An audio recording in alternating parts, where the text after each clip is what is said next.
study hours needed is based on something I taught last week, which again is that ×2 formula that you're kind of estimating how many hours you need to study. This person, as a result of all this, is in class 12 hours a week. They're going to plan to study 24 hours a week, and they also work 25 hours a week. So that's a busy person.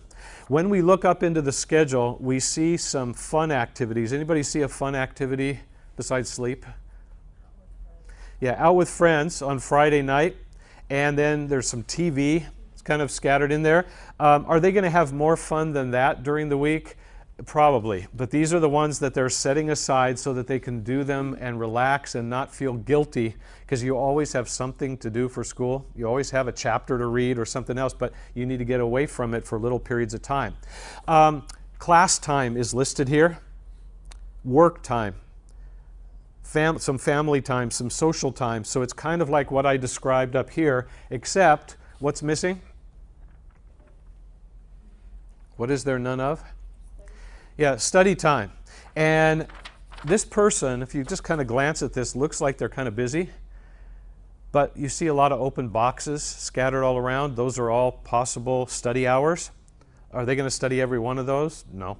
But they're available, okay? And so this brings me to the first reason why it's usually very helpful to put study time on last. When you look at your life, the best that you know it, and let's say that this is your life for right now, you look at this and you see the open boxes scattered throughout the day and the evening, and this brings up an important question or an important consideration that a lot of people never think of, and I want to talk about this for just a few minutes. It has to do with this. Best time of day. Okay? And so I'm actually going to take a quick survey of everybody here, because it's always interesting for me to see this. The question is, during what period of the day usually do you have the most energy? You're the most wide awake. You're able to concentrate the best. I'm going to give you 4 choices, even though none of these might work exactly for you. One would be from 8 to 12 in the morning, 12 to 4, 4 to 8, and then 8 o'clock to midnight. So how many of you would feel like the morning time is when you're at your very best, have the most energy? 1, 2, 3, 4, 5, 6, 7, 8, I think. How about 12 to 4? 5, 6, 7. Okay, that's almost everybody. 4 to 8? You got 1. And then how about 8 to 12 at night? 1. Well, that's interesting. You're an interesting group.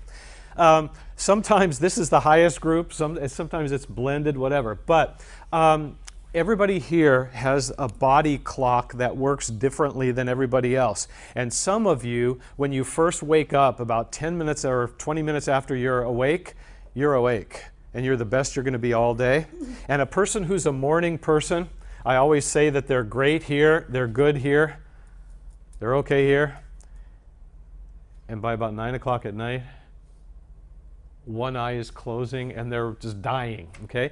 Person who's a night person takes a long, long time to get going, and then they're alive here, and everybody else, it's just sort of different. So what does this have to do with studying? Well, when would be the smartest time for any student to study? Yeah, well, they have more energy, which means their best time of the day. Though everybody who raised your hand for this one, or for this one, whatever, as much as you can within reason, you should try to study during that time, during your best time of the day. When do most people study?